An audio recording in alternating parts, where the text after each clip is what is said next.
Hey everybody, it's Jane Johnston with the Bar Hill Group at Remax Wilson. I'm so excited today because I figured out how to do the cover and the overlay all in one.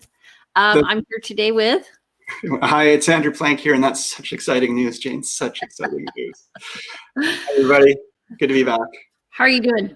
Good. It's been a good week, busy, and still getting some nice weather out there. So loving it. Did you find things really picked up this past week, first week of September? Actually, no, not for me. Listing getting moderate activity, would have liked to have seen more. And I am lining up. It looks like I'm going to have some more listings coming up, active buyers, but no, I'm not seeing a big jump. I'm hoping to see a big jump. Are you noticing a big jump? I just noticed my phone started ringing off the hook. I didn't really believe it was going to happen, but it did start happening. And more listings. This business, everybody's business is their own. And for some ways, there's the big market cycles, and then there's our individual cycles, I find. And I will talk to an agent who's dead slow while I'm run off my feet, and then vice versa. And I'm saying, well, where's all the business coming from? Why is everybody else so busy? And then it hits me, and it's just off you go. Yeah. It's kind of like living on top of a pulse. And I always find that maybe some people are on a different wavelength than I am, literally. Mm-hmm. Okay. So speaking of which, I have a showing today. So let's look. You have to go today early, right? 10:30. 10:30 it is. Hard stop. Ooh. Okay. So I'll do the first part. You can do the second part. So we have 271 net unconditional sales to date. So we're halfway through the month. That's compared to 989 last year. It was exceptional last year. So I don't know if we're on par. We're definitely not up where we were last year, but I'm expecting it to be still strong. New listings at 383 to date, and that's compared to 1294 for September 2020. And active listings were really low at 1,180 compared to 2,389 last year. Broken record. But this is, I mean, when you think about these numbers, 1,180 is just such, that's for the greater Victoria area. That's condos, townhouses, houses, mobile homes. I think commercial properties as well is captured in this. This is a lot. This is very few considering the size of Victoria and what we traditionally see. So still such low inventory puts high demand on housing and prices, and big frustration. Okay, so Market Watch, the section down below. This is what's happened in the last week. So in the last week, we've had 227 new listings go live on market. We've also had 160 listings go pending, meaning that people have unconditionally agreed to purchase these homes. 37 homes have price decreased. So again, even in a really hot market like this with low inventory, people still have, who, if they've listed a little optimistically, missed the mark, they're still having to decrease price. And then 2 price increases. That's either because somebody made an error in the original listing when they posted it. I see that all the time. Listing a $300,000 condo for $3 million. Got to correct that one pretty quick. Or conversely, a $3 million home for $300,000. That always gets a lot of calls. Yeah, you do. And so, 108 completed sales, 10 expired, 2 withdrawn. So I just want to say that for the last few weeks of August, the list to sale ratio was new listings, let's say 100 and 120 pending, and that was over two weeks. And now we're at new listings 227, 160 pending. And the reason for that is because the new listings are up because a lot of people come off holidays and they've had a discussion with their partner and they've said, okay, you know what? We've had some time to think. Let's get this place going. Yeah, I've been telling my clients, and I hope that I'm right, that my buyer clients that, have hope. September will bring more listings. We're going to find you something in September. But at the same time, don't have too much hope because it's going to slow down in November, December. So we've got a window now where we expect or anticipate we'll see more listings because this is traditionally the time. It's either the spring or the fall. Spring is the big one. Fall is the second largest. Okay, so I have 3 listings coming up. A townhouse in Vic West, right, actually split. The townhouse is split on the border between Vic West and the Esquimalt. That's going to be $600,000. It's a 2-bedroom, multi-level. And I have a condo coming up in Songhees that's going to be $969. That's 2-bedroom. It's quite a large condo, 1,500 square feet. Uh-huh. And I have a townhouse 55 plus in Colwood coming up. Do you have any listings coming up? I've got a townhouse coming up in James Bay. It's going to be it's 2 beds up with a sort of office bed down on the main floor, 3 levels. We're still waiting on floor plans. I'd say it's around 1,600 square feet, and it's going to be $750. Awesome. Yeah. And single car garage with that as well. And I may have a buyer for your townhouse in Vic West, so I want to hear more about that. Yes. Okay, yes. It'll be loaded this week. Okay. This is how real estate happens, folks. Okay, first of all, we're going to talk about insurance. Now, often when people write a clause in a contract, this is the standard clause we have in what's called our addendum 2, subject to the buyer obtaining approval for fire and property insurance satisfactory to the buyer on the property on or before, and it's very broad. Let's take a step back here and just mention that, of course, this is number 4 of 5 standard conditions that we generally have. So there's obviously, if you're going to buy a home and you need to do some due diligence, there's going to be financing required. You want to do a review of the title. You want to you get a building inspection potentially, and what was the other one? Financing, inspection, review of the title, review of the property disclosure, and insurance. Disclosure, yeah. So insurance, why is that important, Jane? Why is it important that you can get insurance on your property? Okay, well, the one thing that people don't realize is unless you have insurance in place, you can't get a mortgage. Right.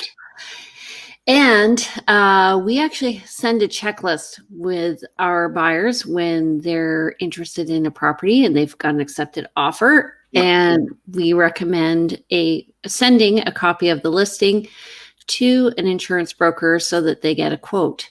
And the quote doesn't mean that the insurance happens right away. It means it's a quote for the insurance to happen when the mortgage happens. Right. And I'm finding they're more and more picky. What about you? That I'm not experiencing, but over the years, I've always found that they do get kind of picky about, if you send them information, they want more than just as what is in the MLS listing. And they're going to really they're not going to just take the old listing, the old insurance from the sellers, because I often ask for who is the insurance from the sellers, what's their, what company are they with? And so that my clients can just call that company directly and say, look, you're already insuring this property. Can we get insurance on this? And they will often, they'll want a new, sort of overview of that property. They'll ask all of their new questions. How old is the hot water tank? Is there any poly bead piping, any knob and tube? They'll want to see sometimes the inspection report. Yeah. So there is that. But the reason that I suggest going to the original one, and because I used to work in insurance, is if there was a problem on midnight, when you do the transition of ownership, you've got one company arguing over, let's say there's a fire that starts at 11 p.m. and starts to destroy the house throughout the evening. Insurance transfers over at midnight. You don't have 2 companies arguing over who pays the bill. You got one company. That's one of the reasons for it. It's also simpler. Huh, that's interesting. I always, I sort of changed my opinion on insurance financing or insurance for stratas, and that I've said, I think you should go with the company that's insuring the building. Yes. Because then they're not fighting over it as well. Yes. That's a really great point. I do the same. Yeah. And that's part of as you mentioned, we send out sort of this congratulations on your accepted offer, or, here's the next steps, and please double check on your insurance. So here's the thing: you go to this. We said something that might have been a little misleading, or not misleading, but misinterpreted by some people.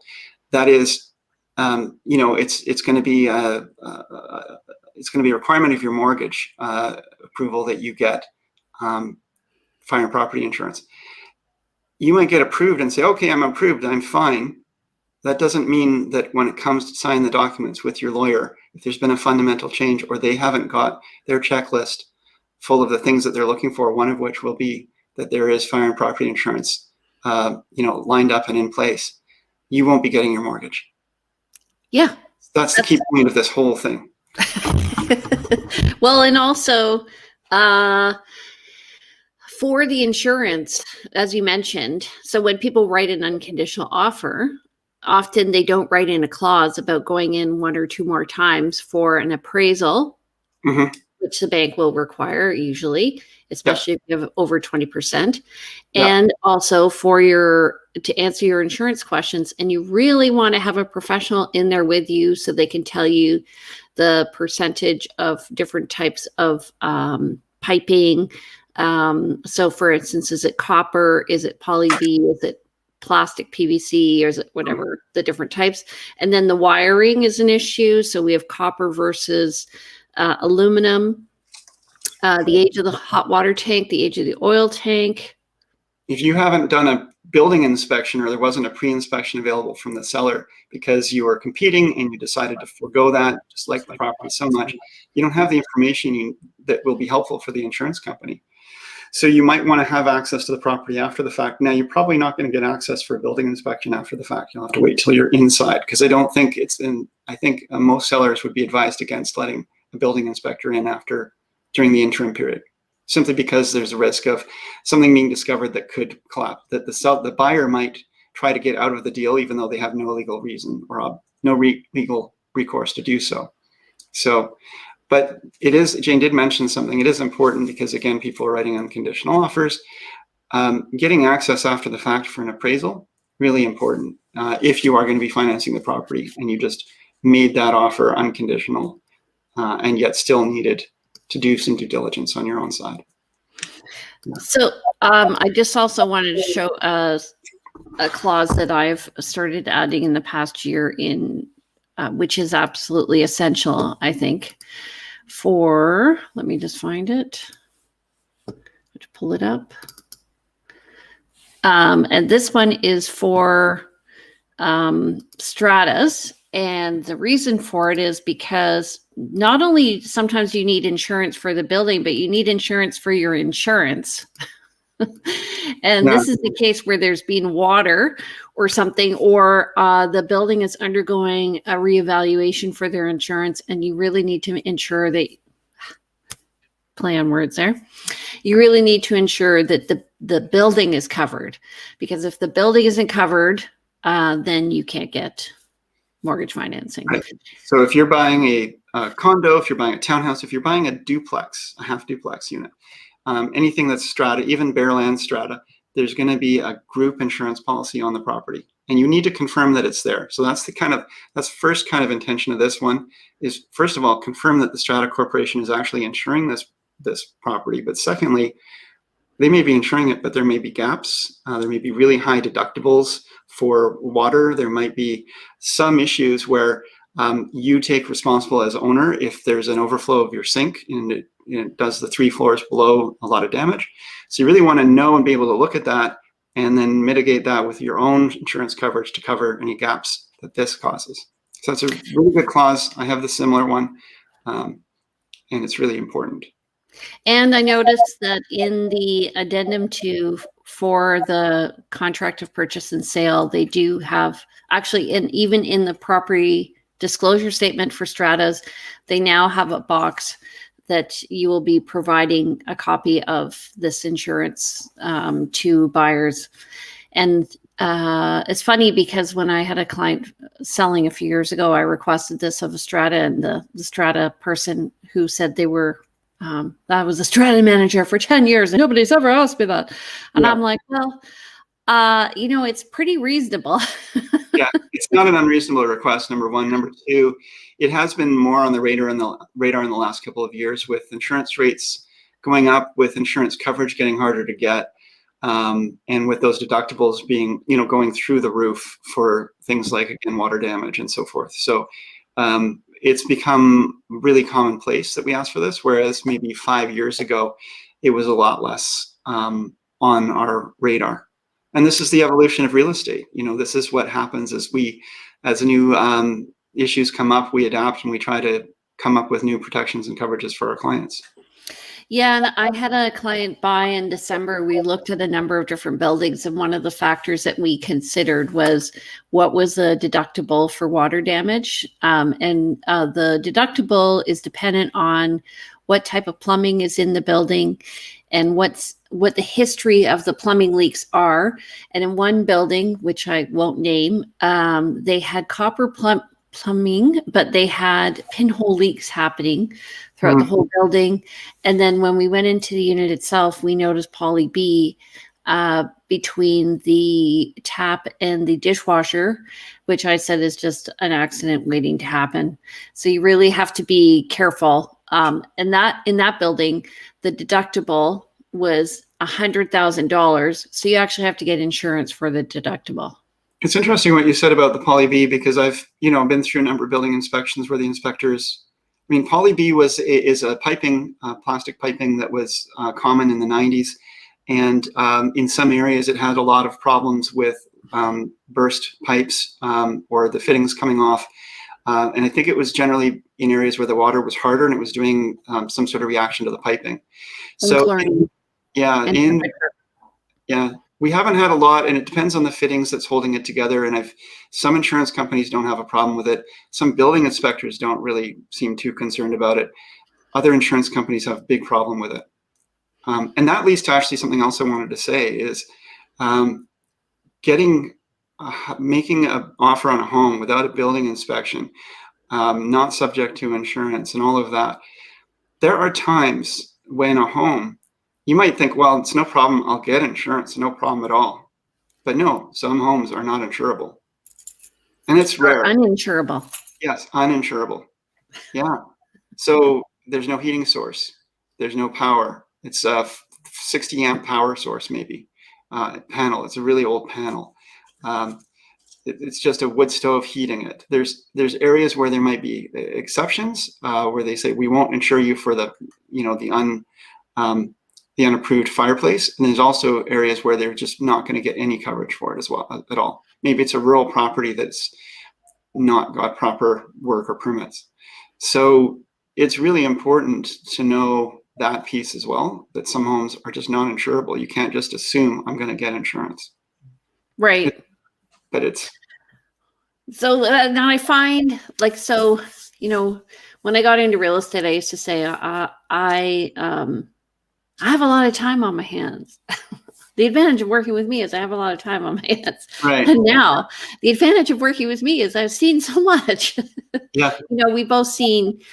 So I went into a house the other day and there was smoke all over the ceiling from cigarette smoke. It was all stained nicotine. So we talked about remediating that. Yeah. Then we go outside, we're looking at the roof and I'm like, okay, well, I can see they've done this and this, and I can tell the roof was done correctly. I'm not a building inspector, but I'm seeing the way that they've angled the things to direct water, and there's some signs of quality that I can just see. And then we go into the basement and there's knob and tube wiring, and I'm like, there's knob and tube wiring. It gets burned into us when we're first licensed that we are not building inspectors and we shouldn't speak to building inspection stuff. At the same time, we have eyes and ears, and we've seen many, many building inspections. And if we see knob and tube wiring, we're going to point it out, right? I'm sorry, Jane, go on, but yeah. Well, then I go into the utility room and I see a hot water tank, and it has 2012, and I'm like, well, it's on the border of you're going to have to replace this hot water tank. And then it was on and here's some water damage. I was seeing efflorescence in the basement. And I'm like, I don't know if you want this house. Right. Yeah. Yeah, it's hard when we're kind of making these assumptions and we don't want to talk our clients out of something that they may actually still want to go forward with, because they are knowledgeable buyers or something, or they're, they know these risks. But at the same time, we really want to point these things out, and we want to make them aware of it.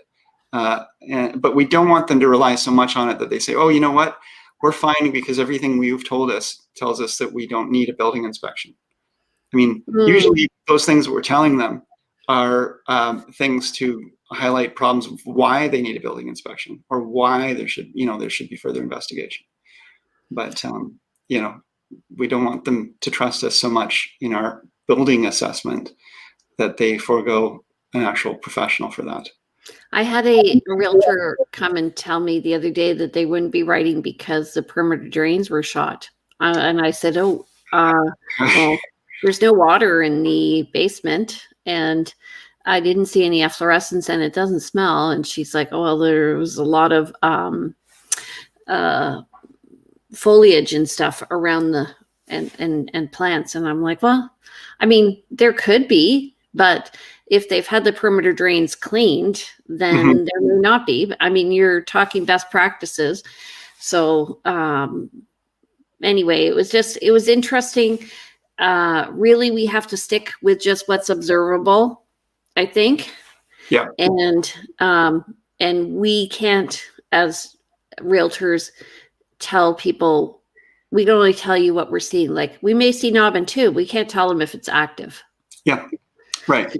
Or even if it's active, we can't tell if it's, sometimes knob and tube is not a problem if it's wired in properly with the rest of the home. So again, some insurance companies are fine with that. It can be absolutely safe as long as it's not miswired, as long as it hasn't been improper. Anyway, these are all things that we have learned over the years from sitting in on building inspections. That doesn't make us experts. Right. It just makes us people who have observed these and able to comment on it, I think, to a higher degree. Yeah, and say, you know what, this deserves for further inspection. Yeah. Okay. Go ahead. And no, I was just saying, insurance, this is what we're talking about, is, making sure that you do your due diligence. And even if you are making an offer if you are making an offer that is unconditional, understand that, or you're trying to clean up your conditions, understand what the risks are of removing a condition, even as someone as simple as insurance, where a lot of times it is a fairly simple one to remove and it cleans up an offer somewhat, but it's also kind of no-brainer. Like if I'm wearing my seller's agent hat and I see an offer that is conditional on, financing and building inspection and everything in the list, including insurance, I'm gonna think, okay, that's a fully conditional offer. If I see that they've waived financing and title, let's say, but it's still insurance and title, but it's still subject to financing and building inspection, I'm going to still consider it 90% of a fully conditional offer, because those are the two big ones that I consider the big hurdles. And so, keeping it or removing it isn't, if it's the only condition on a property, I'm probably going to tell my clients, this isn't a big deal. It's still, you can drive a truck through any condition, but that one should be one that can be fulfilled. Well, the other thing is, people should, if they do waive it, either try and get the building inspection done before they actually submit the offer, or allow for 2 visits in order to ascertain the information you need to get the insurance. Otherwise, you can't write the deal. So we've had that happen where previously, like 5 years ago, we didn't do that, and the seller didn't let us through.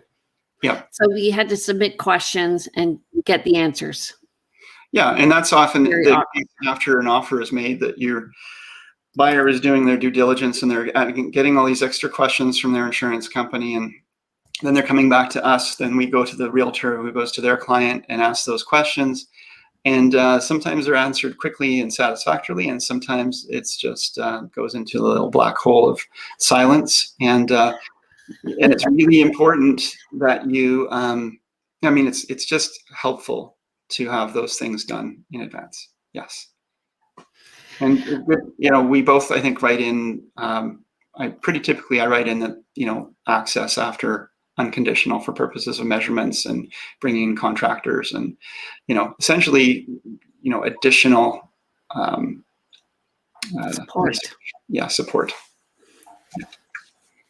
Okay, I have to tootle off to my showing at 11. So I just want to say, pleasure seeing you. It's been a couple weeks. Yeah. It's it was a good long weekend. Got out to the Sanderson Fair on the long weekend, and then this last weekend I got out to Rib Fest and ate way too many ribs. I've lost 20 pounds. Good for you. You're looking great. Yeah. One chin left. I've lost 5. Good.